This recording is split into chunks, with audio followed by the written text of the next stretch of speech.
Assalamualaikum warahmatullahi wabarakatuh. Alhamdulillah atas rahmatnya, hidayahnya, dan taufiknya. Hari ini kita masih bisa diberikan kesempatan, kesehatan, dan umur sampai saat ini yang tentunya harus kita gunakan sebaik mungkin untuk terus meningkatkan ketakwaan kita kepada Allah Subhanahu wa Ta'ala.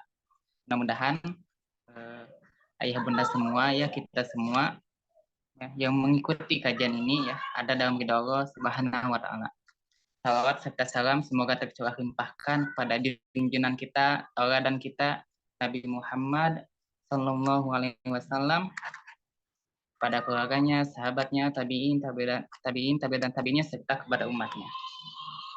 Baik, ayah bunda ya, sekalian, ya, alhamdulillah atas rahmatnya hari ini kita bisa bertemu ya, bisa berjumpa ya, di sesi kajian hebat baraya. Ya. Insya Allah kita istiqomahkan setiap bulannya.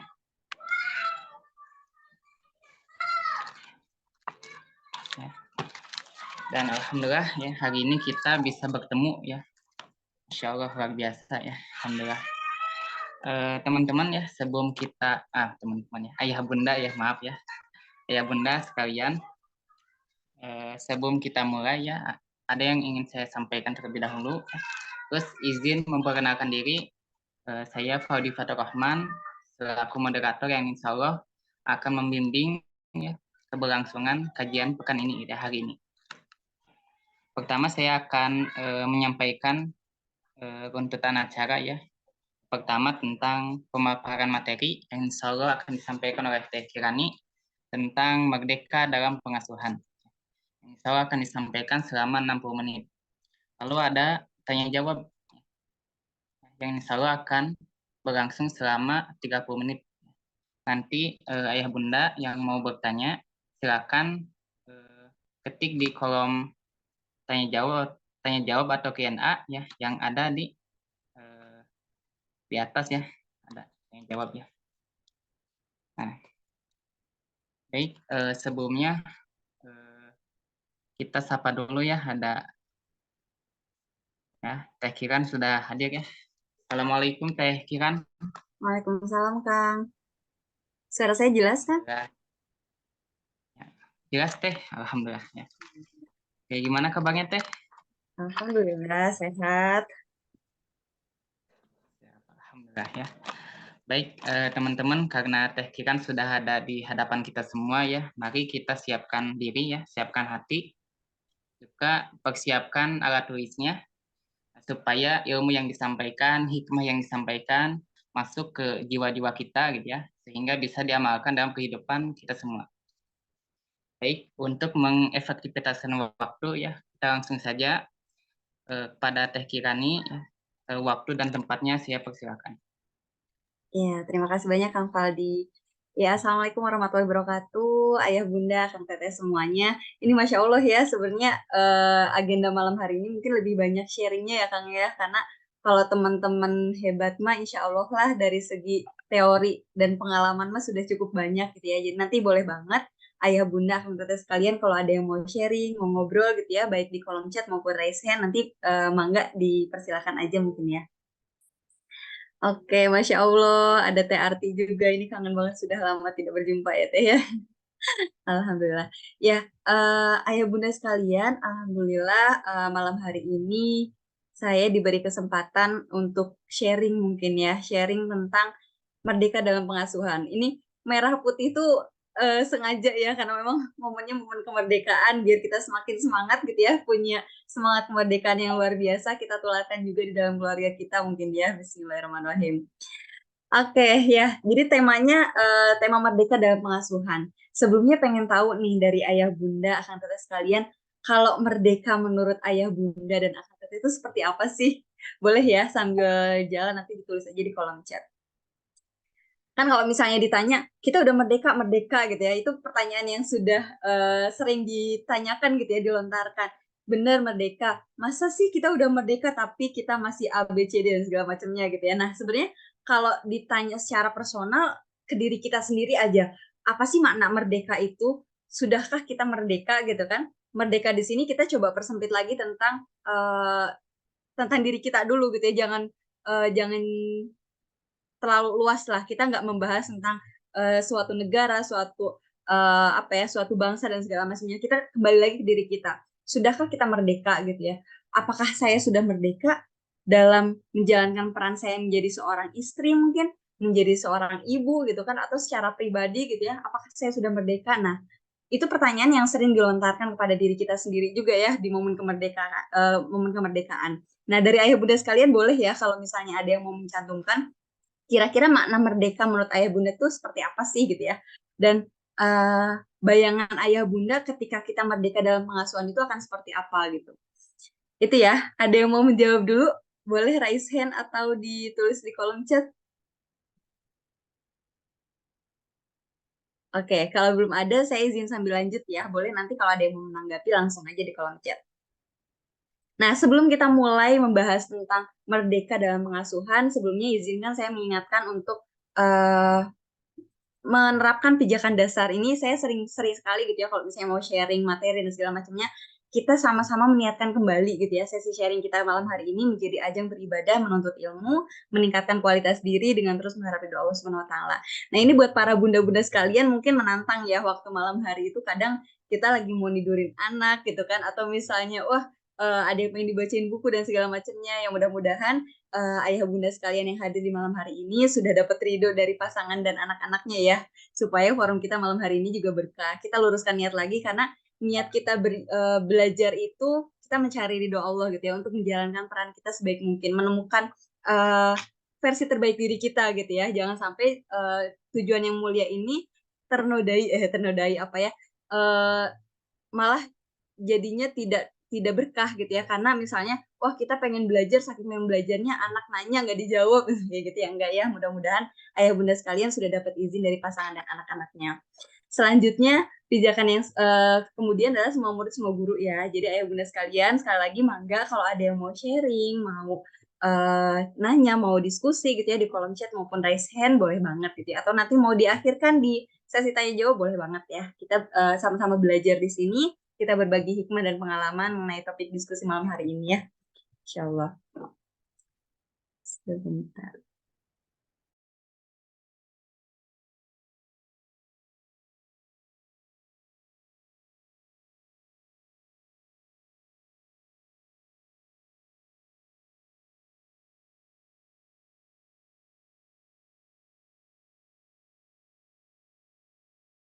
Oke. Ya, selanjutnya kita langsung masuk ke poin bahasan nih. Ada yang nge-chat di sini. Oh, TRT, Masya Allah, kangen juga. Merdeka itu bebas, relax, enjoy saat mengasuh dan mendidik anak-anak. Nah, iya betul ya.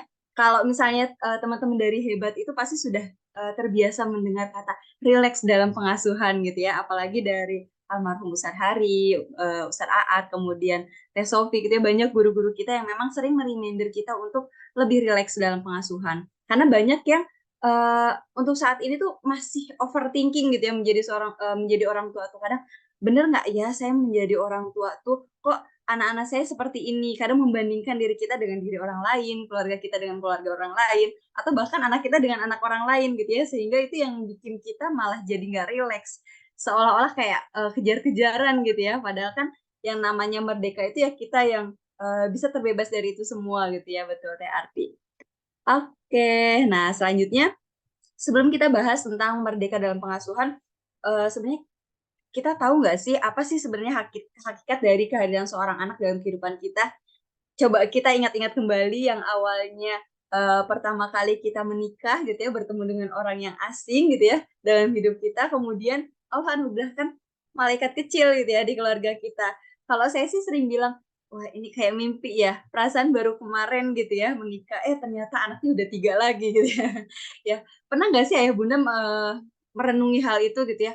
Ya Allah ternyata ya waktu itu berjalan begitu cepat gitu ya. Sebenarnya hakikat kehadiran seorang anak itu seperti apa gitu ya. Ada yang bilang kalau misalnya dengan hadirnya seorang anak ini menjadi anugerah gitu ya, anugerah, wah rezeki banget. Bahkan qadarullah ada banyak juga keluarga-keluarga di luar sana yang memang belum dikaruniai anak gitu ya. Tapi ada juga yang dikaruniai anak cukup banyak gitu ya. Dan memang itu setiap keluarga itu punya ceritanya masing-masing gitu ya. Nah, hakikat seorang anak itu seperti apa sih? Pernah nggak kita merenungi hal itu gitu ya? Kemudian selanjutnya apa sih tugas kita dalam menjalankan peran sebagai seorang tua dalam mendidik anak kita gitu ya. Kita mungkin sudah berpuluh-puluh tahun atau mungkin belasan tahun kita menjadi orang tua atau mungkin yang baru menjadi keluarga muda gitu ya. Setahun, 2 tahun, 3 tahun, ternyata udah 5 tahun lagi, udah 10 tahun lagi gitu ya. Ternyata anak kita sudah besar gitu ya. Pernah nggak kita merenungi kembali, mengingat-ingat kembali tujuan dan peran kita itu sebagai orang tua itu sebenarnya ngapain sih gitu ya? Apa sih yang harus kita lakukan menjadi seorang tua gitu ya? Karena kembali lagi kepada tujuan awal kita, kita bisa menjalankan peran kita ketika kita tahu gitu ya, apa sih yang Allah perintahkan kepada kita ketika kita menjadi seorang orang tua gitu ya untuk anak-anak kita seperti itu. Nah, selanjutnya yang terakhir gimana cara yang baik dalam mendidik anak itu. Nah, ini 3 poin ini yang akan kita coba obrolkan ya, kita diskusikan malam hari ini. Mudah-mudahan nanti kita akan mendapatkan insight dan diaplikasikan kepada keluarga kita masing-masing gitu ya di momen kemerdekaan ini. Nah, yuk kita sama-sama belajar meningkatkan kapasitas diri untuk menjadi orang tua versi terbaik untuk anak-anak kita gitu ya. Jadi bukan menjadi versi terbaik untuk anak orang lain ya. Jadi kalau misalnya kita lihat, anak itu meni soleh banget ya, meni baik, meni kalem gitu ya. Pengen deh punya anak kayak gitu. Nah, kita coba ubah mindset itu. Bisa nggak kita menjadi seorang orang tua versi terbaik untuk anak kita gitu ya. Kira-kira apa sih binar mata anak kita yang bisa kita temukan? Apa sih peran kita yang bisa kita optimalkan gitu ya dalam pengasuhan anak-anak kita gitu ya, seperti itu. Nah, kembali ke tadi hakikat kehadiran seorang anak. Nah, ayah bunda, kalau menurut ayah bunda apa sih hakikat sebagai seorang anak? Anak itu apa sih buat kita gitu ya? Ada yang mau menyampaikan sesuatu? Anak itu apakah anugerah atau ujian atau apa gitu ya? Boleh ya nanti dituliskan di kolom chat. Jadi kalau dalam Al-Quran sendiri itu ada banyak sekali istilah tentang anak gitu ya. Jadi anak dalam Al-Quran punya banyak sekali bahasa, nggak cuma sekedar misalnya yang kita tahu ya bani misalnya gitu kan, atau misalnya ibnu, ternyata banyak gitu ya apa nama-nama definisi Al-Quran, apa definisi anak dalam Al-Quran gitu ya. Kata anak dalam Al-Quran itu banyak sekali dibahasakannya. Yang pertama itu ada yang namanya zuriat. Ya, zuriat itu anak cucu keturunan yang lahir dari tulang sulbi. Nah, ini disebutkan 41 kali dalam Al-Quran gitu ya. Terus ada juga walad. Nah, ini yang sering kita kenal gitu ya. Waladun solihun gitu kan. Anak yang dilahirkan walad, aulad, wildan gitu ya. Jadi ini memang secara bahasanya seperti itu. Kemudian ada juga ibnu, ada atfal, ada Maryam. Ternyata banyak sekali bahasa-bahasa tentang anak gitu ya. Pernah nggak kita berpikir untuk, kita kaji yuk satu ayat Al-Quran tentang anak ini, kira-kira apa sih bedanya satu istilah dengan istilah lainnya gitu ya, secara tafsirnya dan segala macamnya. Ternyata banyak sekali ya dalam Al-Quran menyebutkan tentang anak. Kemudian, nah ada juga posisi tentang anak dalam Al-Quran. Nah ini yang tadi ya, saya sempat tanyakan, anak itu amanah sekaligus anak itu kebahagiaan, Masya Allah, Pak Laksoni. Iya, benar. Untuk di dalam Al-Quran dicantumkan bahwa anak itu menjadi qurrata ayun gitu ya. Kalau misalnya kita nengok yang baru melahirkan kan ya kita doainnya mudah-mudahan anaknya menjadi anak salih salihah, menjadi qurrata ayun untuk orang tuanya gitu ya. Itu disebutkan dalam surat Al-Furqan ayat 74 bahwasanya anak itu memang dianugerahkan oleh Allah sebagai penyejuk hati gitu ya, qurrata ayun. Tapi ternyata nggak cuma itu aja, banyak, ada 4 posisi anak dalam Al-Quran gitu ya. Jadi nggak cuma sekedar sebagai qurrata ayun. Di satu sisi anak itu menjadi qurrata ayun. Di sisi lain anak itu disebut sebagai zinata, perhiasan dunia. Yang kadang perhiasan ini bisa melenakan gitu ya. Kadang mungkin kalau misalnya yang dulunya nggak punya anak, terus rajin banget misalnya ke kajiannya, rajin banget ke masjidnya misalnya gitu ya, rajin banget berbaginya. Ternyata ketika sudah punya anak itu karena saking dibahagiakan dengan anaknya lupa gitu ya. Oh, sekarang mah jadi jarang ke masjid. Kenapa? Lagi ini lagi ada lagi foto-foto anak gitu ya. Oh, lagi main sama anak. Nah, ini kadang tuh kita terlenakan gitu ya. Kalau misalnya ini di surat Al-Kahfi ayat 46 atau misalnya di surat Ali Imran juga ada ya. Zuyyina linnasi hubus syahawat gitu ya. Jadi di surat Ali Imran pun disebutkan bahwasanya salah satu perhiasan dunia itu adalah anak gitu ya, seorang anak yang kadang perhiasan dunia itu melenakan gitu ya untuk manusia seperti itu. Kemudian yang ketiga itu ada fitnah gitu ya, fitnah. Oh, ternyata anak itu nggak cuma sekedar sebagai qurrata ayun, nggak cuma sekedar sebagai zinata gitu ya, tapi kadang juga anak bisa menjadi ujian gitu ya. Dan ini banyak sekali kisah-kisah salafus soleh terdahulu gitu ya, yang memang kondisinya tuh ya anaknya itu sebagai ujian gitu ya, ujian ayah bundanya soleh, ternyata anaknya toleh gitu kan, anaknya toleh yang menjadi ujian gitu ya untuk ayah bundanya seperti itu. Nauzubillah ya, mudah-mudahan kita dijauhkan walaupun memang ini terjadi juga kadang tuh ya Allah, kita yang awalnya adem ayem ketika punya anak satu, anak dua, anak tiga, ternyata ada fase di mana memang emosi kita meledak-ledak misalnya seperti itu kan ujian ya. Allah sedang menguji kita. Kita lolos nggak nih gitu ya sebagai seorang tua gitu ya. Kita lolos nggak nih menjalankan peran kita di rumah dan segala macam. Itu bisa diuji dari kehadiran anak kita seperti itu. Selanjutnya yang keempat ini adun. Nah ini yang nauzubillah ya, seperti kisahnya Nabi Nuh gitu ya. Kurang soleh apa gitu ya Nabi Nuh utusan Allah yang memang uh, masuk ke kategori nabi-nabi yang diistimewakan gitu kan. Tapi anaknya ternyata nggak menerima gitu ya dakwah Islam. Anaknya itu kafir gitu ya. Dan itu menjadi musuh. Walaupun dia anaknya ketika memang Allah akidahnya sudah bertolak belakang gitu ya dengan orang tuanya, maka Allah memerintahkan Nabi Nuh untuk tidak menolongnya gitu, tidak mendoakannya gitu kan. Jadi seperti itu ya. Jadi kadang itu anak itu bisa menjadi kurota ayun, menjadi zinata gitu ya, perhiasan dunia, kadang menjadi ujian juga, kadang juga menjadi musuh gitu ya. Dan inilah yang bikin kita itu ya kadang tuh bingung gitu ya dalam menerapkan pola asuh pada anak kita, pengasuhan pada anak kita. Karena di satu sisi kita ingin memberikan pola asuh terbaik, tapi di sisi lain kadang ada aja yang harus kita pelajari gitu ya. Bahkan misalnya anaknya 5 nih, setiap karakter anak itu masing-masing itu berbeda. Yang mana itu menjadi titik poin di mana kita harus terus belajar gitu ya. Nggak cukup punya anak satu, kita expert gitu ya, lulus menjadi orang tua. Nggak bisa. Tapi kita berusaha untuk mengenal anak satu karakternya seperti apa, anak kedua seperti apa gitu ya. Dan menjadi orang tua itu adalah proses pembelajaran seumur hidup gitu ya, yang mana memang tidak dibatasi dengan ruang dan waktu. Wah, anak kita sudah 5, sudah cukup, misalnya nggak bisa. Ketika kita sudah punya anak 5, anaknya tumbuh dewasa, kemudian menikah misalnya, punya cucu, kita belajar lagi bagaimana menjadi orang tua yang baik dengan mempercayakan cucu kita kepada orang tuanya gitu kan.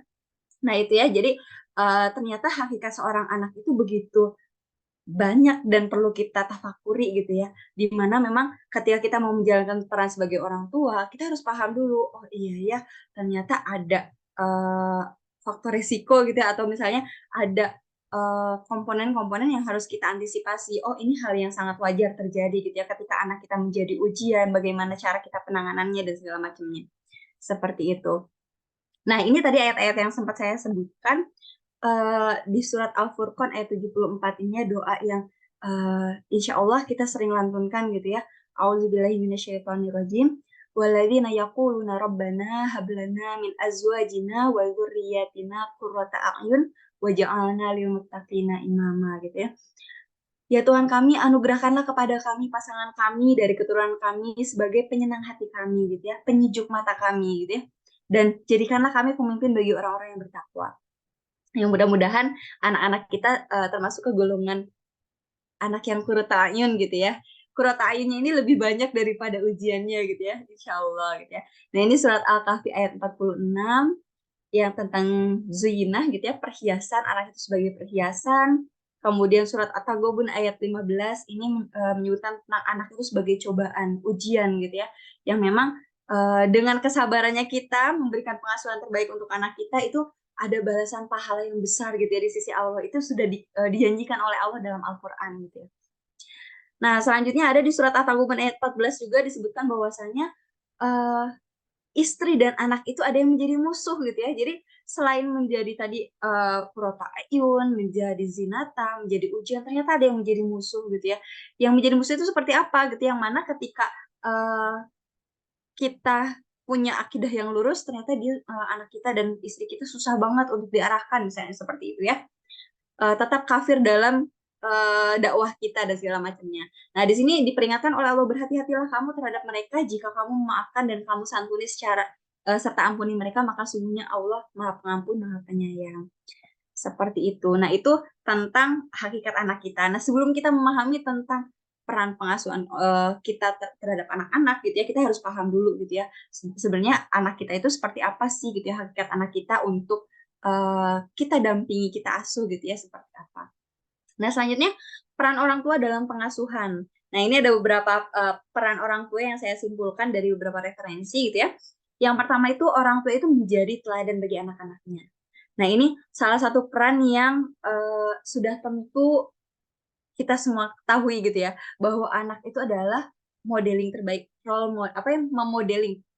Anak adalah peniru ulung, di mana ketika orang tuanya melakukan A, anaknya bisa melakukan A plus plus plus gitu ya. Jadi lebih dari orang tuanya gitu ya. Jadi kalau misalnya orang tuanya melakukan kebaikan, insya Allah anaknya pun akan meneladani orang tuanya dan melakukan kebaikan yang lebih dan lebih, insya Allah gitu ya. Tapi kalau misalnya orang tuanya memberikan teladan yang buruk, nauzubillah gitu ya, apa yang dilakukan anaknya itu bisa jadi jauh lebih buruk daripada itu. Karena teladannya dari orang tua. Oh, ada mamah mah seperti itu. Oh iya, ada ayah mah seperti itu gitu kan. Itu yang harus jadi evaluasi untuk diri kita sendiri gitu ya. Sebelum kita menentukan pengasuhan kita seperti apa, kita coba tazkiyatun nafs dulu gitu ya. Kita sucikan dulu diri kita murnikan dulu hati kita coba perbaiki dulu akhlak kita gitu ya. Supaya apa yang dilihat oleh anak-anak kita, apa yang ditiru oleh anak-anak kita, itu menjadi amalan kebaikan kita di akhirat nanti gitu. Jadi amal jariah. Kalau misalnya anak kita menirukan hal-hal yang baik dari orang tuanya, terus terinspirasi untuk melanjutkan hal itu gitu ya, di masa yang akan datang, insya Allah itu menjadi amal jariah untuk kita orang tuanya, seperti itu. Apalagi kalau misalnya anak kita rajin mendoakan tentunya ya, insya Allah anak soleh, solihah. Nah, selanjutnya mencari waktu yang tepat untuk berdialog dengan anak. Nah, peran orang tua itu adalah berdialog. Ada beberapa ayat dalam Al-Quran yang menyebutkan bahwasanya eh, konteks dialog antara orang tua dengan anaknya. Kebanyakan itu kalau nggak salah ada 17 ayat yang menyebutkan dialog antara ayah dengan anaknya gitu ya. Ada juga beberapa ayat yang menyebutkan dialog antara ibu dengan anaknya seperti itu. Berarti kan banyak ya, terutama ayah nih ya.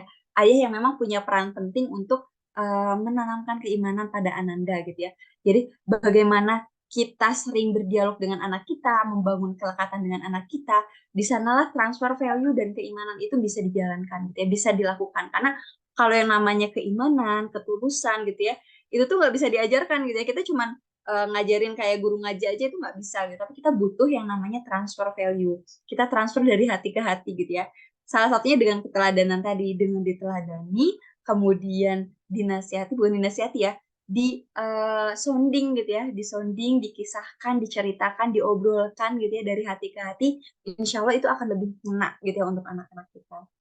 Kemudian bersikap adil pada sebuah anak. Ini saya ambil referensinya itu dari buku Prophetic Parenting ya. Jadi ketika kita menjadi seorang tua, kita punya peran untuk menjalankan apa ya namanya, sikap yang adil gitu ya untuk untuk anak-anak kita gitu ya. Anaknya banyak misalnya kayak gitu. Ayo kita bagi setengah-setengah, diratain semua, nggak bisa seperti itu ya. Tapi kita butuh yang namanya adil itu, kita melihat kondisi anak kita masing-masing seperti apa yang dibutuhkan gitu kan. Kita nggak pilih kasih misalnya. Oh karena anak ini mah baik nurut ya udah kita kasih banyak, misalnya anak-anak yang lain enggak kita perhatiin, nggak seperti itu gitu ya. Atau yang menantang itu biasanya kalau punya bayi baru ya, bayi baru yang memang itu sangat rentan menimbulkan yang namanya sibling rivalry lah katanya kayak gitu ya. Padahal kalau konsepnya banget itu ada yang namanya sibling harmoni gitu ya. Bagaimana kita menumbuhkan rasa berkasih sayang gitu ya antara saudara gitu ya. Itu muncul yang namanya sibling harmoni itu dari mana? Peran orang tua yang dijalankan gitu ya. Peran orang tua di mana dia berusaha untuk adil, tidak pilih kasih. Ketika dia sudah punya anak baru gitu ya, anak yang kecil yang bayi, kita tidak melupakan anak-anak yang lainnya gitu. Bahkan kita rangkul, kita ajak anak yang lainnya untuk terlibat dalam pengasuhan adiknya misalnya seperti itu. Kita juga tetap meluangkan waktu untuk dia, untuk berdialog, berdiskusi, memahami perasaannya seperti itu ya. Jadi banyak sekali yang harus kita uh, siapkan gitu ya ketika kita mau menjadi seorang tua gitu ya. Kemudian selanjutnya menunaikan hak anak. Nah ini banyak sekali ya hak anak yang bisa kita tunaikan. Kalau misalnya dalam Islam itu dari mulai anak lahir itu sudah banyak sekali, ada beberapa poin yang perlu kita jalankan gitu ya. Hak anak seperti kita kalau ada yang mengazankan gitu ya, atau yang tidak pakai mungkin bisa mentahnik seperti itu. Kemudian ada juga memberi nama, akikah gitu. Itu kan dari mulai lahir itu kita sudah mulai menunaikan hak anak gitu ya. Bahkan kalau akikah itu kan disebutnya kayak menebus anak gitu ya, seperti itu ya. Jadi ditunaikan hak anaknya, kemudian didoakan, diberikan nama yang baik sehingga anak kita itu bisa eh, apa ya, membawa doa-doa kita gitu ya dalam namanya itu, insya Allah. Kemudian selanjutnya membantu anak belajar berbakti dan beribadah kepada Allah. Nah, ini yang penting sekali ya ayah bunda sekalian. Kita pasti pengen kan ya punya anak yang soleh solihah.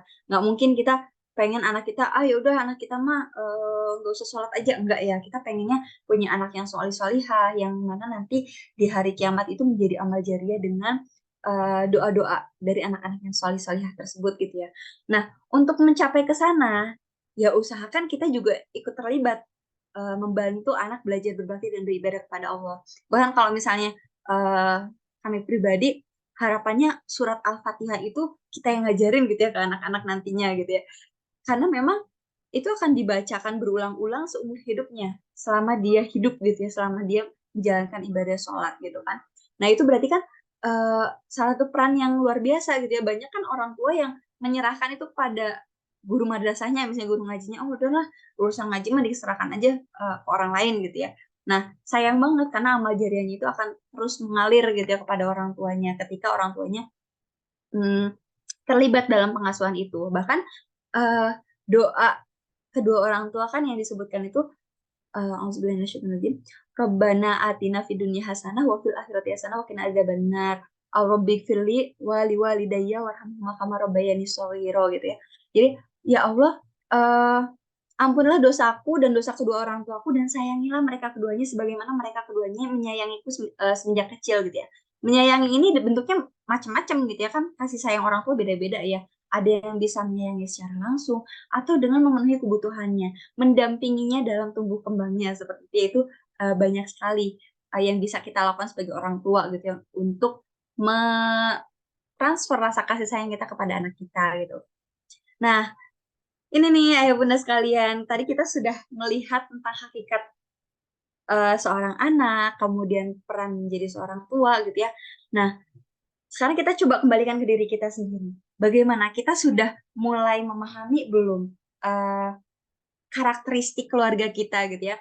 Karena buat saya pribadi, kita nggak bisa menyamakan gitu ya. Kadang tuh kalau misalnya saya pun sempet ya kayak berpikiran, oh kerennya gitu ya kalau misalnya punya keluarga seperti ini gitu kan, dia kok bisa ya anak-anaknya itu adabnya itu baik banget gitu ya ketika dia bertamu tuh sopan dan segala macamnya gitu kan. Oh, kok bisa ya dia semangat giroh ke masjidnya itu luar biasa sekali gitu ya. Itu ada gitu ya terbesit seperti itu dan banyak sekali bunda-bunda sekalian yang memang di era informasi yang begitu mudah gitu ya, di teknologi yang begitu canggih, akses informasi ada di mana-mana, akhirnya mereka tsunami informasi. Dan ketika tsunami informasi itu bukannya kita uh, makin baik gitu ya dalam pengasuhan, bahkan jadinya overload gitu ya, overload informasi. Akhirnya kita overthinking, oh aku kayaknya nggak bakat deh jadi orang tua gitu kan. Oh kok aku nggak bisa jadi ibu yang baik ya, nggak seperti ibu A, B, C dan segala macamnya gitu. Akhirnya kita membandingkan diri kita dengan diri orang lain. Akhirnya kita membandingkan keluarga kita dengan keluarga orang lain gitu ya. Nah ini yang perlu kita hindari.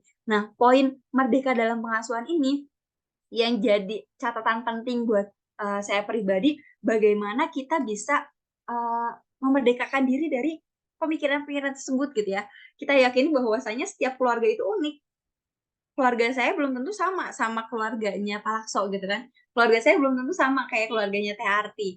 Mungkin masing-masing keluarga itu punya keunikannya masing-masing, punya ciri khasnya masing-masing. Keluarga itu pasti punya kelebihan dan tantangannya masing-masing gitu. Kita nggak bisa menyamaratakan seperti itu. Jadi kita nggak bisa membandingkan pola asuh kita dengan pola asuh keluarga lainnya gitu ya.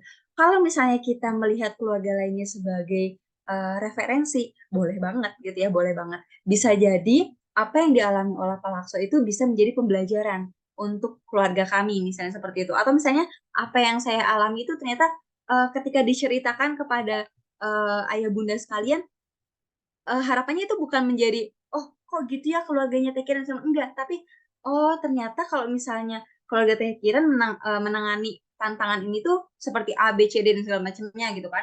Oh kalau keluarga saya bisa nggak ya, sesuai nggak ya gitu ya. Jadi menjadi pembanding, menjadi referensi, uh, bukan menjadi pembanding ya, tapi menjadi referensi gitu yang memang kita lihat polanya sesuai nggak sih, cocok nggak sih polanya sama keluarga kita gitu ya. Jadi nggak sekedar ketika kita dapat informasi dari orang lain itu kita caplok gitu ya, terus kita terapin ke keluarga kita, enggak, tapi kita olah dulu, sesuai nggak ya kalau ini diterapkan untuk keluarga kita, sesuai nggak ya kalau diterapkan untuk anak-anak kita gitu kan. Nah itu sangat menentukan pola asuh kita nanti apa yang akan kita tentukan, apa yang akan kita terapkan untuk anak-anak kita seperti itu. Maka tentukanlah parameter keberhasilan pengasuhan kita supaya kita bisa menemukan metode yang tepat. Nah, ini parameter keberhasilan ini pasti setiap keluarga itu beda-beda. Ada yang memang, oh anak saya sudah semangat ngaji aja itu udah luar biasa banget. Ada juga yang parameternya, oh masya Allah, saya tuh pengen anak saya jadi hafiz Quran. Kira-kira dia bagaimana ya caranya menumbuhkan kecintaan anak saya misalnya seperti itu. Ada juga yang memang parameternya itu, oh yang penting dia punya menemukan passionnya dan bisa menjalankan passionnya sebaik mungkin. Itu udah oke banget buat keluarga kami misalnya gitu kan. Atau misalnya ada juga yang harapannya sih anak saya bisa meneruskan visi misi keluarga gitu kan. Nah itu yang perlu kita temukan sebenarnya tujuan pengasuhan kita itu seperti apa gitu untuk anak-anak kita. Kita coba lepaskan paradigma orang lain dalam menentukan pengasuhan yang ada di keluarga kita gitu ya. Kita fokus ke diri kita sendiri. Ngobrolnya tuh bukan kita dengan orang lain, tapi kita dengan pasangan kita gitu ya. Kita dengan anak-anak kita. Sering-seringlah ngobrol, sering-seringlah bikin forum gitu ya. Kita ngobrol bareng, curhat bareng, dengerin kira-kira apa sih yang bikin pasangan kita bahagia, apa sih yang bikin anak-anak kita bahagia gitu ya. Jadi nggak cuma sekedar kita pengen ini pengen itu gitu ya, pengen oh anak kita tuh nanti kuliah di luar negeri dan segala macamnya gitu. Kita yang menentukan enggak, tapi kita coba ajak dialog gitu ya, ajak ngobrol keluarga kita.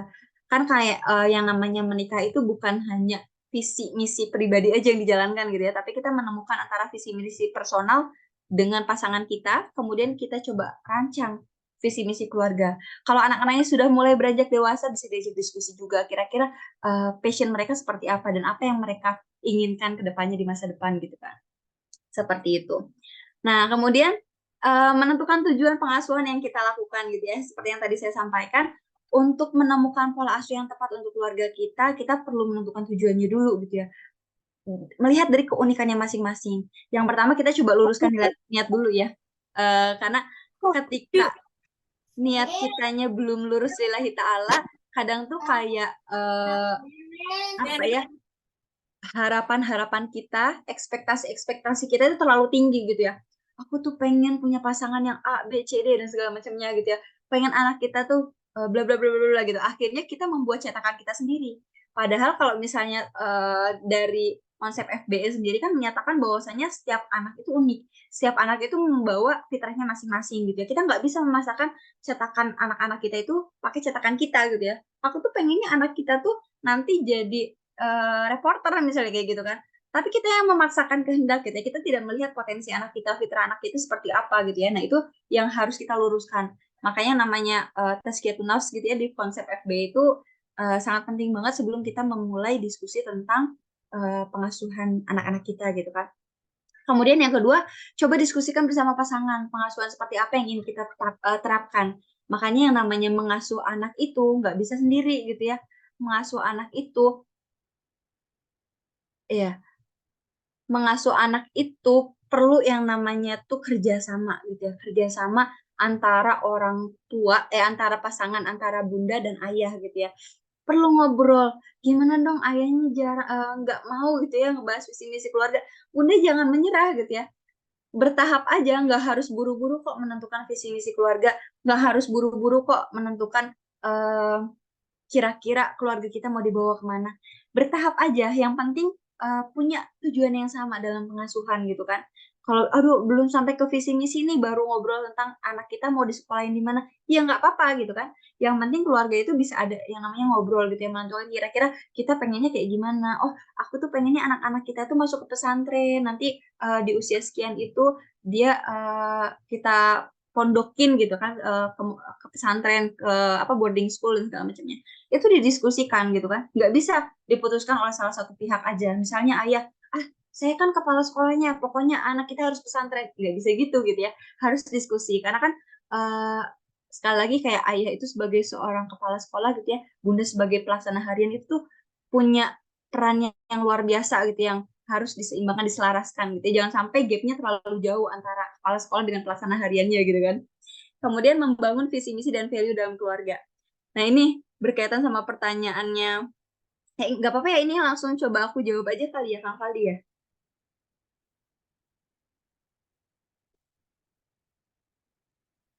Oke, ini ada pertanyaan dari Teh Wisti atau Kang Wisti ya. Ya, Teh, perlukah visi misi keluarga ditulis secara detail? Oh ya. Nah, ini memang idealnya yang namanya visi misi itu bisa kita tempel gitu ya. Kita tempel, kita pang-pang supaya apa? Kita semakin terpantik gitu ya keluarga kita tuh. Bagaimana kita menjalankan visi misi itu dalam kesehariannya. Jadi si rules-nya tuh jelas gitu ya. Kalau kita teringat-ingat terus sama visi misi, jangan sampai kita membangun visi misi cuma coretan awal doang, setelah itu disimpan gitu ya di rak buku, akhirnya bablas lupa gitu ya. Jadi kalau misalnya bisa ditempel itu lebih baik, ditulis secara detail itu lebih baik. Karena visi misi inilah yang menjadi pagar yang akan apa ya, mengarahkan kita. Pengasuhan kita itu mau kemana, mau dibawa kemana. Keluarga kita itu pengennya kayak gimana ke depannya. Apa sih yang mau kita kasih untuk lingkungan sekitar kita gitu. Itu akan muncul dari visi misi kalau yang sudah sampai ke tahap itu. Tapi kalau misalnya yang belum sampai ke tahap visi misi yang detail itu nggak apa-apa, bertahap aja. Dari mulai misalnya, ayah tuh pengen anak kita tuh sekolah di mana. Pengennya tuh anak kita itu mencapai apa gitu kan.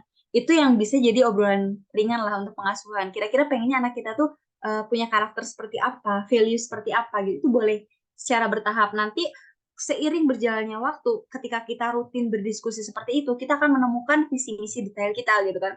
Oh, ternyata aku tuh pengennya keluarga kita itu menjadi keluarga entrepreneur yang memberikan lapangan kerja untuk lingkungan sekitar misalnya seperti itu kan akan muncul ketika apa? Ketika kita sudah mulai menemukan oh ternyata potensi dari suami, dari ayah, dari bunda, kemudian oh anak kita juga ada potensi bisnis misalnya seperti itu. Oh ternyata pembidayaannya juga luar biasa, itu akan muncul dengan sendirinya gitu ya. Kalau misalnya yang kesulitan untuk merancang visi misi di awal gitu ya. Jadi nggak usah khawatir ya, kalau misalnya belum detail juga nggak apa-apa, yang seiring berjalannya waktu itu bisa terbantu gitu, akan kita bisa dikembangkan seperti itu. Tapi kalau misalnya ayah bunda bisa membuat dengan detail visi misi tersebut, itu akan memudahkan sekali untuk menentukan apa ya batasan-batasan gitu ya. Ranah keluarga kita itu pengennya kemana biar nggak kemana-mana, karena tuh anak tuh bisa galau gitu ya. Ada yang kayak misalnya tingkat akhir kuliah ternyata dia ngerasa nggak passion di jurusannya dan segala macamnya. Nah itu bisa diantisipasi dengan didampingi sejak awal gitu ya, ketika kita sudah punya visi misi yang jelas, sudah melihat potensi anak kita di mana gitu kan, itu bisa diarahkan seperti itu. Kemudian bangun komunikasi yang produktif antara anggota keluarga. Nah ini ketika visi misi sudah ada atau minimal tuh value keluarga sudah ada gitu ya, tapi kalau komunikasinya nggak jalan, sama aja bohong gitu kan. Kayak misalnya ayah bunda punya kesibukan masing-masing gitu kan, ayahnya sibuk, bundanya sibuk, anaknya juga sibuk gitu kan. Jadi rumah itu udah kayak kamar kos aja, ketemu cuman pagi antri kamar mandi misalnya kayak gitu. Setelah itu masuk ke kamar masing-masing dengan kesibukan masing-masing. Nah, itu yang perlu kita antisipasi gitu ya. Bagaimana keluarga kita ini bukan sekedar apa ya nama doang gitu ya. Nama oh ini keluarga aku kok, itu ayah aku, nggak seperti itu. Tapi secara peran juga kita pahami masing-masing gitu ya. Masing-masing anggota keluarga bisa dengan leluasa untuk menceritakan pengalaman kesehariannya gitu kan. Nah, ini PR juga ya buat kita yang punya anak-anak kecil ini, sangat apa ya, sangat rentan gitu ya ketika kita memberikan respon yang kurang tepat, khawatirnya nanti anak kita malah nggak mau cerita lagi sama kita. Padahal di masa anak-anak kan sering banget tuh dia ceritain dari A sampai Z pengalaman dia di luar gitu ya, main sama teman-temannya itu diceritain. Harus kita syukuri gitu ya ketika ada momen seperti itu, kita budayakan. Yuk boleh kok, Teteh mau cerita apapun boleh. Bahkan sempat ada curhatan dari ayah bunda yang sudah punya anak pemuda gitu ya, curhat kalau anak itu suka sama orang gitu kan. Wah pasti dalam hal itu kita deg-degan banget ya, wah anak itu sudah besar ternyata sudah mulai suka sama lawan jenis. Tapi secara langsung itu kalau bisa kita terima gitu, kita nggak langsung reaktif gitu ya dalam merespon anak kita bangun komunikasi yang produktif sehingga anak itu nyaman gitu ya cerita sama kita. Sebelum dia cerita sama orang lain, dia bisa cerita sama orang tuanya gitu. Itu uh, bisa dibudayakan gitu ya sejak dini gitu ya, supaya pengasuhan kita itu bisa nyambung. Jadi apa yang diinginkan oleh orang tua gitu ya diterapkan untuk anak-anaknya juga disambut dengan baik oleh anak-anaknya seperti itu. Selanjutnya Nah ini, yakinlah bahwa Allah itu tidak akan salah memberi amanah ya ayah bunda ya. Seperti yang tadi sempat saya sampaikan tuh banyak sekali ayah bunda di luar sana yang masih eh, insecure lah ya, istilahnya insecure dengan begitu mudahnya informasi itu didapat, media sosial yang udah canggih banget gitu ya. Kita sambil rebahan aja bisa ngeliat update status orang gitu kan. Sambil apa? Sambil di rumah aja, oh ternyata kita bisa lihat orang lain tuh kemana aja, oh gimana sih keseharian orang lain gitu kan, seperti itu tuh ujian banget gitu ya, antara sebuah apa ya rezeki gitu ya, informasi itu sangat mudah didapat, kita mau belajar itu nggak harus ikutan forum-forum offline aja, tapi kita tinggal di rumah gitu ya, dengar kajian itu gampang banget gitu ya, tapi juga godaannya luar biasa gitu.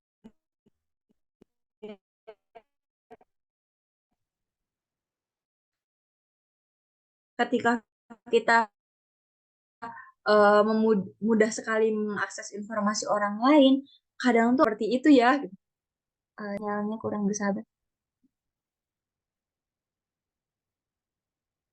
Oke, ya seperti itu ya. Jadi ternyata nggak selalu positif aja gitu ya dengan kondisi teknologi yang semakin canggih ini. Kita juga harus mulai mengelola eh, diri kita gitu ya, manajemen prioritas kita, manajemen informasi kita, manajemen diri kita gitu ya, supaya kita nggak kebawa arus gitu ya. Manajemen emosi kita ini tentu saja gitu ya sangat berpengaruh dari informasi yang kita dapatkan.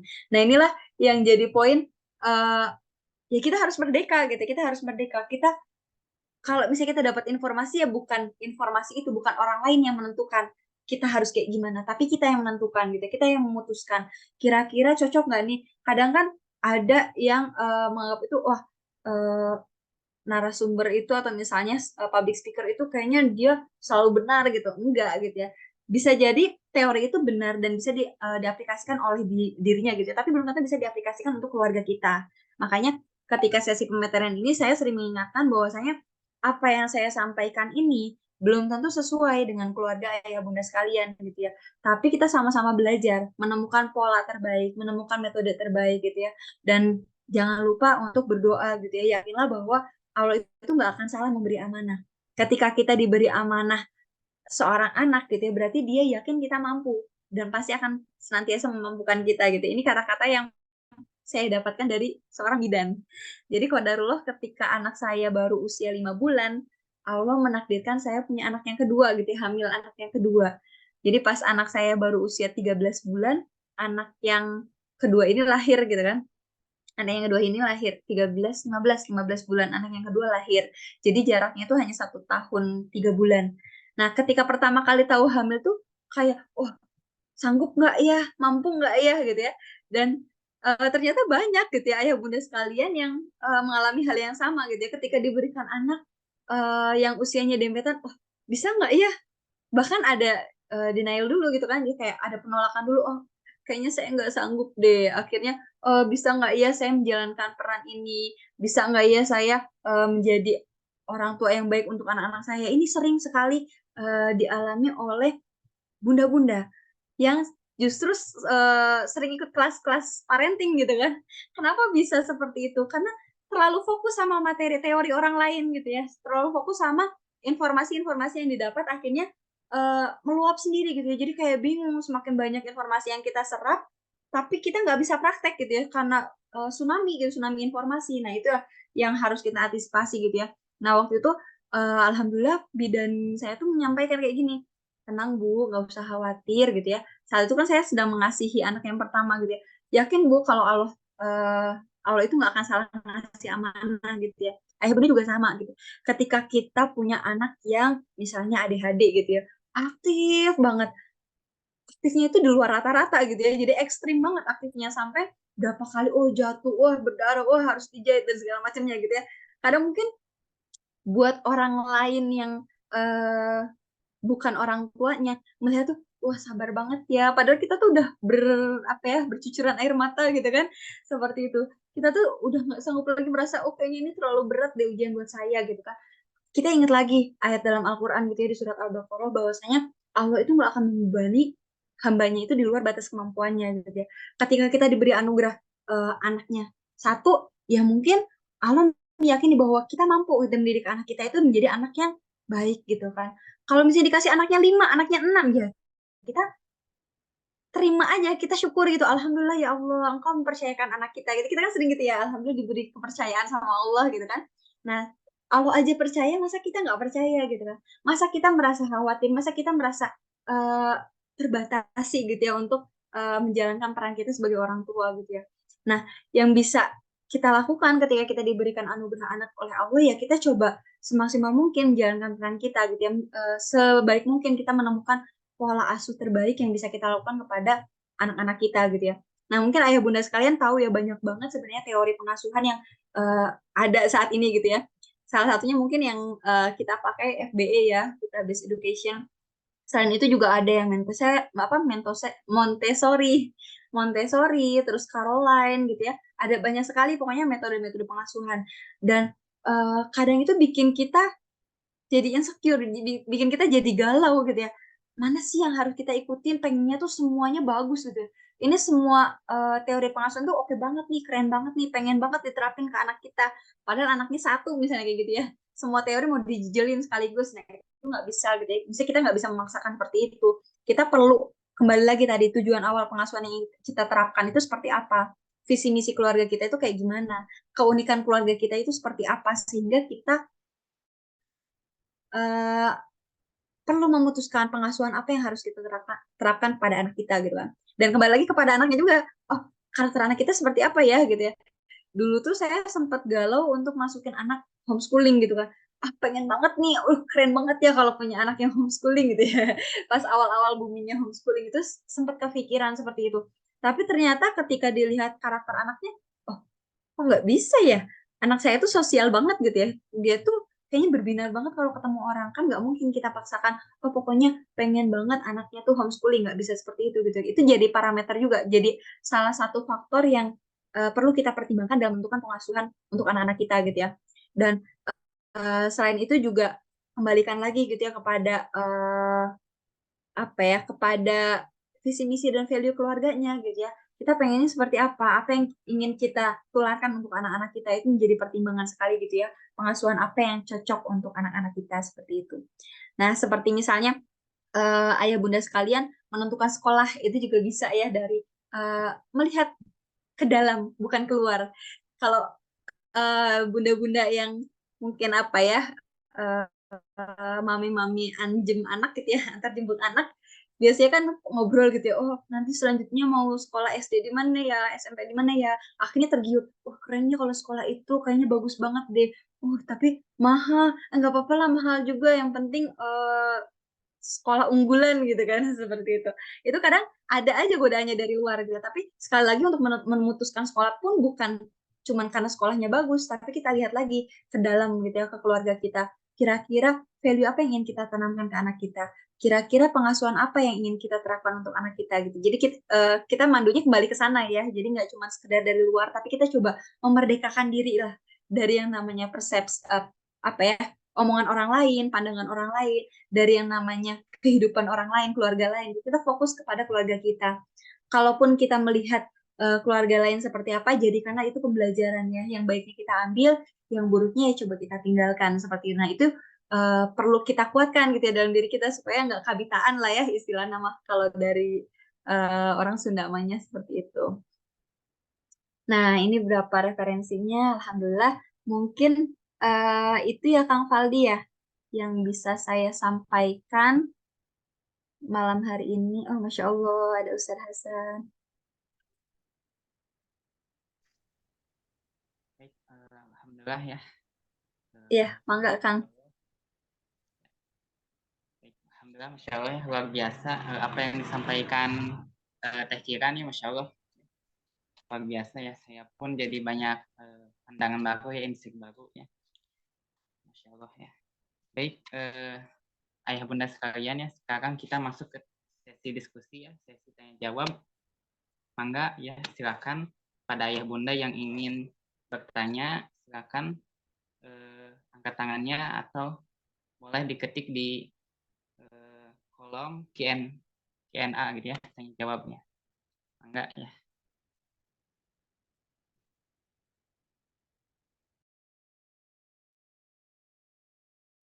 Iya, kembali ke poin tadi mungkin ya Kang Fali ya sambil nunggu ya.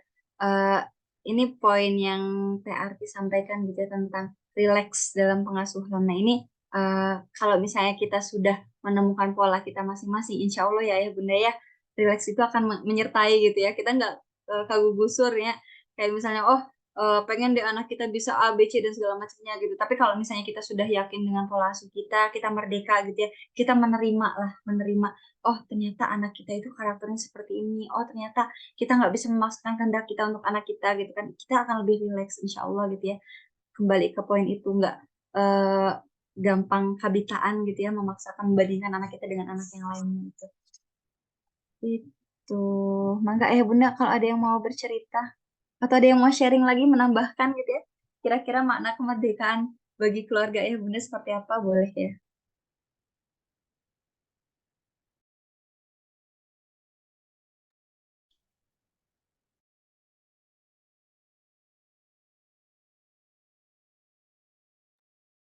Jadi baik. Oke. Ya, Pak Lakso ya. Terima kasih banyak Pak Lakso pertanyaannya.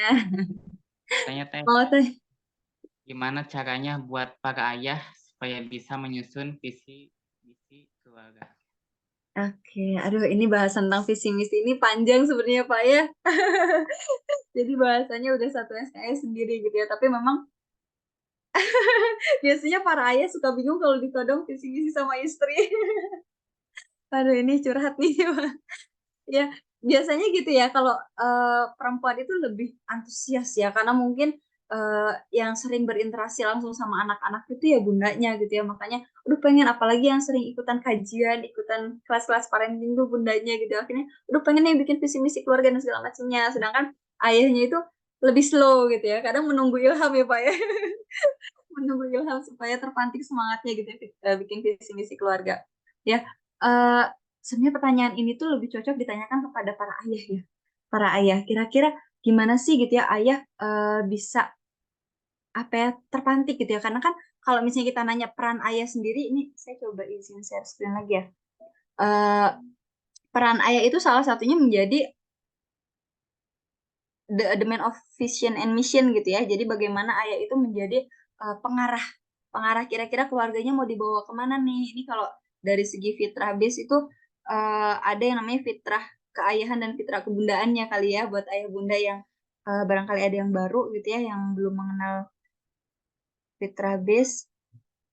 Sebentar, saya coba share screen dulu ya.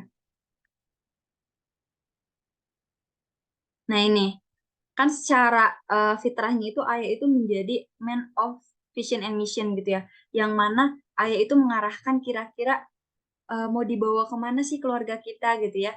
Cuman kan memang yang namanya bentuk visi dan misi keluarga itu beda-beda ya. Ada yang tadi seperti yang ditanyakan sebelumnya, ada yang bisa menuliskannya secara detail gitu ya di awal, ada yang memang butuh proses dulu gitu ya. Butuh proses dulu. Ini kalau dibahas panjang banget gitu ya, ada 3 macam gitu ya. Kalau nggak salah tuh dari mulai yang berawal dari kehidupan yang baik, bagaimana seseorang itu menemukan oh gimana weh yang penting keluarga kita menjalani kehidupan yang baik dulu gitu ya baru nanti menentukan ke visi misinya gitu itu secara bertahap nanti akan mengarah ke sana gitu sambil mencari visi misi keluarganya ada juga yang memang dimulai dari ya udah tentukan dulu gitu kan ke depannya tujuannya mau seperti apa baru nanti kita akan mendapatkan kehidupan yang baik gitu ya ada juga yang memang secara berkesinambungan gitu ya dari mulai kita menjalani kehidupan yang baik dulu nanti kita melengkapi dengan visi misi ya, akhirnya terwujudlah gitu kan uh, the best version kita gitu ya untuk keluarga kita seperti itu. Nah, secara fitrahnya itu sebenarnya ayah itu sudah punya bekalnya gitu ya. Secara tidak langsung tuh dia itu sudah punya pandangan yang tajam ke arah sana, tapi memang butuh yang namanya strong why-nya gitu ya. Biasanya tuh ayah itu butuh uh, kunaon nah aku teh kudu bikin gitu ya kenapa sih harus banget bikin yang namanya visi misi gitu ya kan dengan kita pengen misalnya keluarga kita masuk surga bersama-sama itu udah termasuk ke visi misi keluarga misalnya gitu kan ada ayah yang punya pandangan seperti itu tapi kan kembali lagi kebutuhan keluarganya seperti apa beda-beda makanya perlu didiskusikan nih sama pasangannya kalau misalnya ayahnya masih belum terpantik pengen bikin visi misi keluarga ya dicari kira-kira tahapan apa yang paling sederhana dan bisa diterapkan gitu ya. Kayak misalnya mulai dengan menentukan value-nya dulu deh. Apa sih value yang pengen diturunkan ke anak-anak kita ya gitu kan? Kira-kira gimana sih ya supaya pendidikan anak-anak kita itu sejalan sama keunikan keluarga kita misalnya seperti itu. Nah itu bisa bertahap gitu ya Kang ya. Kita bisa bertahap dan Bunda jangan jangan putus asa ketika ayahnya sedang tidak mau membangun visi misi gitu ya, nggak usah buru-buru karena pasti ada button poinnya gitu ya, jadi ada titik di mana ayah itu merasa itu butuh gitu kan, dan itu beda-beda ya setiap ayah, ada yang memang cepat.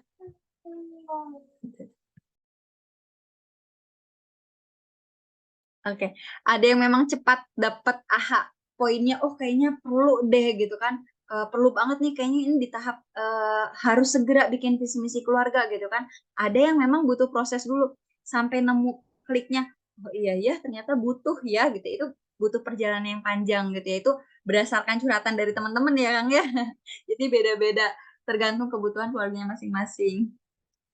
Oke, mangga Abah, hatur nuhun sudah menyempatkan.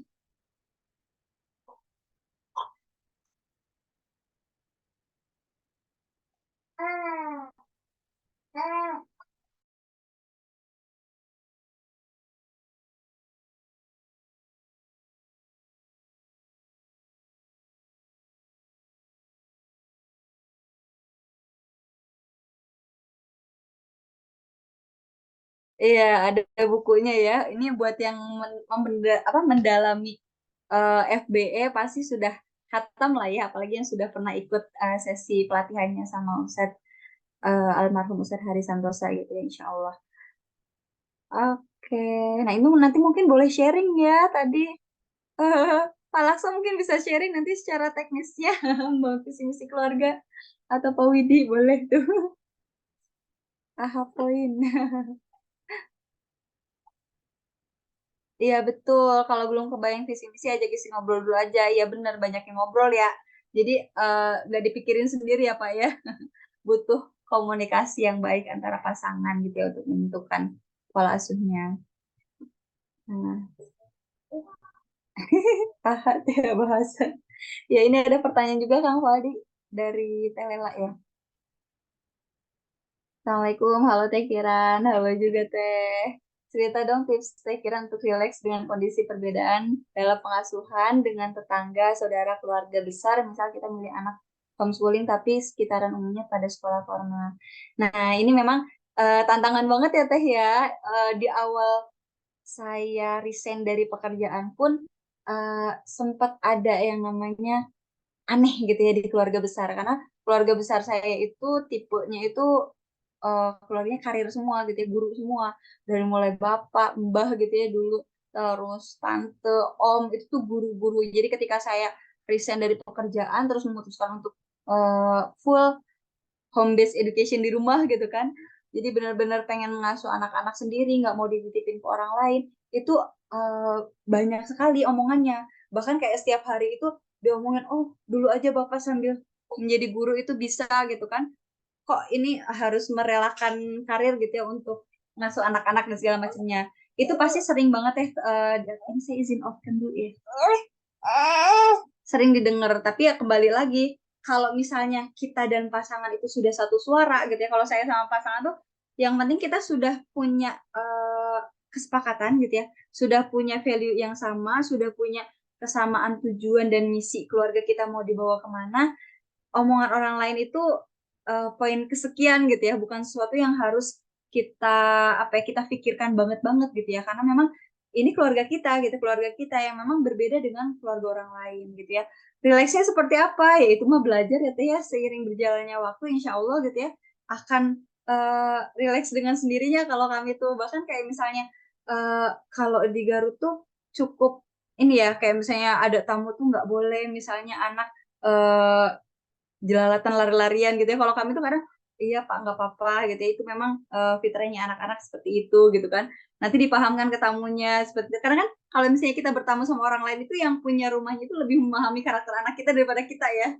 Misalnya saya bertamu ke Teh Lela, aduh punten ya Teh, anak saya Teh mending gak bisa diem dan segala macamnya. Kadang yang punya rumahnya mah slow aja, ya nggak apa-apa namanya juga anak-anak gitu ya. Kadang yang kita yang overthinking gitu ya. Padahal ya udah relax aja. Yang namanya tahapan perkembangan anak kan memang seperti itu gitu ya. Jadi nggak usah terlalu khawatir dan segala macamnya. Dan kalau misalnya kita merasa khawatir mengganggu, misalnya, oh, pengen deh mengkomunikasikan ke orang tua atau ke tetangga, ya disampaikan aja, oh ini saya lagi berusaha untuk menerapkan pola asuh seperti ini untuk anak-anak gitu ya, nggak ada salahnya ketika kita sharing tentang pola asuh yang sedang kita terapkan kepada anak-anak kita. Apalagi untuk keluarga besar ya Teh ya, buat kami ini poin yang sangat penting banget untuk mengkomunikasikan pola pengasuhan yang sedang kita terapkan untuk anak-anak. Sederhananya misalnya ke orang tua kita tuh, maaf Pak, anak-anak saya mah nggak boleh makan yang manis-manis dulu sebelum makan nasi gitu ya.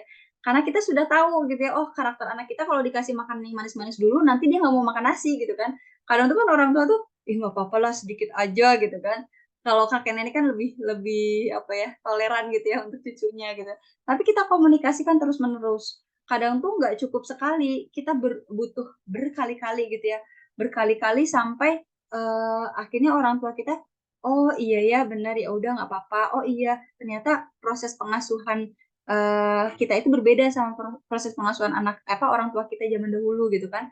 Cuman sekali lagi memang poinnya kita tidak mengajari ya, tidak menggurui gitu ya dalam hal sharing aja. Ini loh kemarin dapat sharing dari materinya Ustadz A, Ustadz B gitu kan. Oh, ternyata begini loh ya dampaknya. Nah, sekarang itu kita lagi menerapkan ke anak kita gitu ya. Mudah-mudahan bisa memberikan pengasuhan yang lebih baik lagi dari sebelumnya. Misalnya kayak gitu, itu boleh banget gitu. Seperti itu, Teh. Iya nih, Abah jadi keceplosan terus. Aha, oke. Kalau saya boleh nanya nggak teh? Mangga, mangga, Kang. Mau sharing juga boleh, Kang. Nanya deh.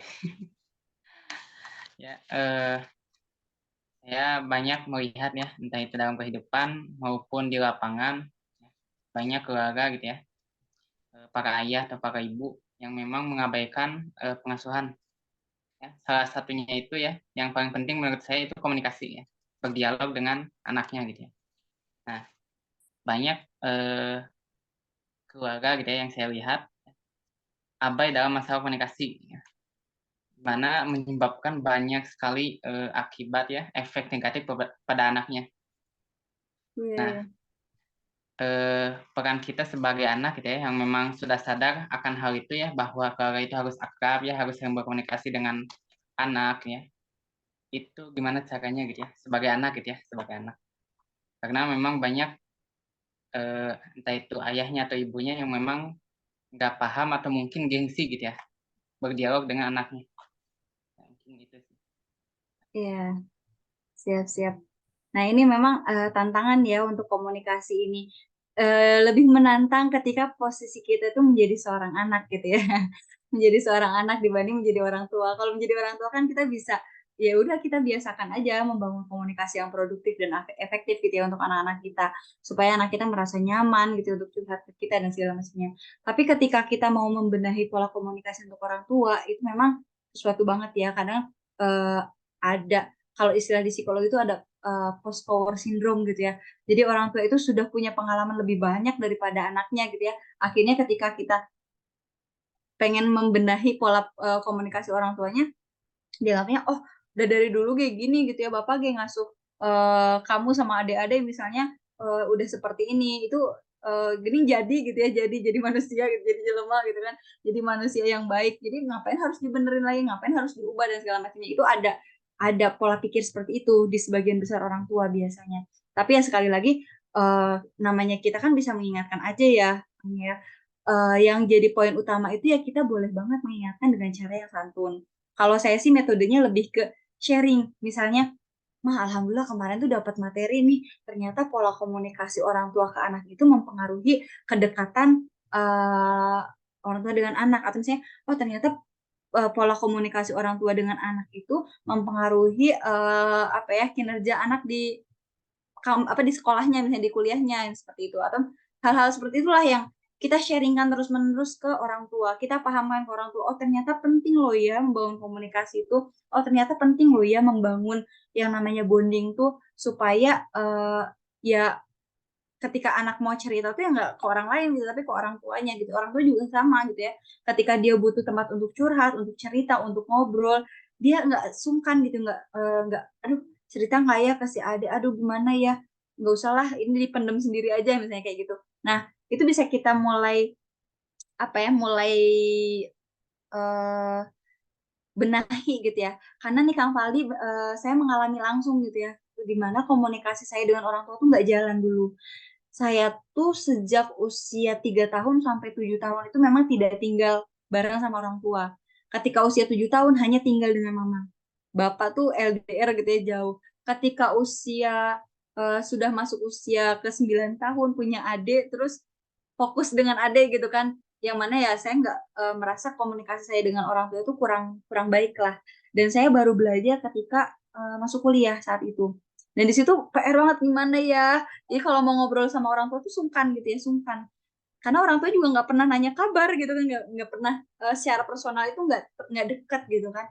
Akhirnya kita yang paham, kita yang mendekati Kang. Jadi kita nggak nunggu, aduh ini tuh orang tua tuh harusnya dia merangkul anaknya, harusnya itu mendengarkan anaknya. Karena kita anaknya yang lebih paham, jadi kita lah yang yang maju duluan gitu lah. Kita lah yang merangkul orang tua. Misalnya kita coba aja ngobrol, Pak gimana kabarnya anak-anak, Pak gimana kondisi ekonomi gitu kan, aman. Misalnya kalau kita sudah kerja ya, itu yang coba saya terapkan. Sampai di titik alhamdulillah ketika saya sudah menikah, bisa jadi tempat curhatnya orang tua gitu ya. Kan biasanya orang tua jadi tempat curhatnya anak gitu ya, tapi alhamdulillah karena memang pendekatannya dari saya ke orang tua, akhirnya ketika sekarang saya sudah menikah, orang tua curhatnya ke saya gitu ya, ke anak pertamanya. Jadi kalau ada apa-apa, teh teh gimana teh, minta pertimbangannya gitu. Oh, alhamdulillah, buat saya itu hal yang patut disyukuri gitu ya, dan itu butuh proses. Saya menikah tuh udah 7 tahun ya, berarti selama 7 tahun itu proses menjalin komunikasi yang baik antara orang tua dengan saya itu baru berjalan gitu Kang. Nah itu yang mungkin bisa dicoba ya, bisa dicoba. Dan sekali lagi apa yang saya lakukan belum tentu sesuai dengan kondisi Kang Faldi gitu ya, tapi bisa dicoba gitu ya. Jadi komunikasinya lebih ke kita yang memulai, tapi bukan menggurui gitu ya, tapi kita lebih ke sharing, kita menyambut gitu ya, kita mendengarkan, lebih banyak mendengarkan gitu ya. Kalau orang tua kan ketika didengarkan tuh senang ya, oh ternyata anak kita walaupun sudah menikah dia masih mau dengerin saya gitu kan sebagai orang tuanya gitu. Itu yang perlu kita coba gitu ya, supaya orang tua kita juga percaya, akhirnya mau apa memperbaiki komunikasinya kepada kita gitu kan, seperti itu Kang. Insya Allah. Siap teh. Terjawab nggak ya Kang? Semoga semoga nggak terjawab, jadi nyoba dulu ya. Coba Insya Allah. mempraktekannya Kang. Alhamdulillah. Baik, Ayah Bunda, ada yang pengen nanya lagi nggak? Waktu masih panjang. Iya nih, sami-sami Telela.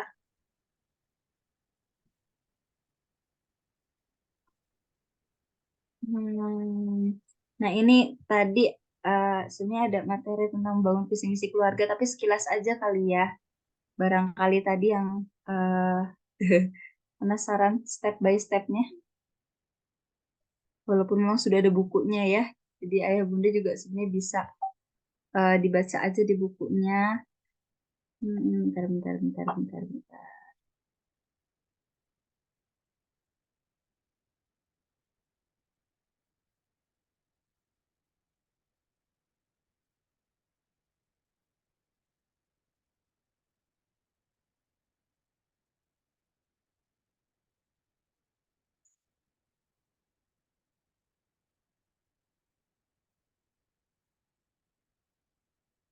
Nah ini kalau yang saya terapkan, saya coba terapkan di keluarga tuh, eh, ya sebelum kita membangun visi misi keluarga tentunya kita harus paham dulu gitu ya visi misi pribadinya seperti apa gitu ya. Jadi kadang itu kita menikah tapi masih membawa visi misi pribadi, atau bahkan kita belum tahu gitu ya visi misi pribadi kita kayak gimana gitu ya. Secara personal tuh kita gimana sih, kelebihan kita tuh apa sih, keunikan kita tuh apa sih, apa yang kita inginkan gitu, itu kita belum tahu.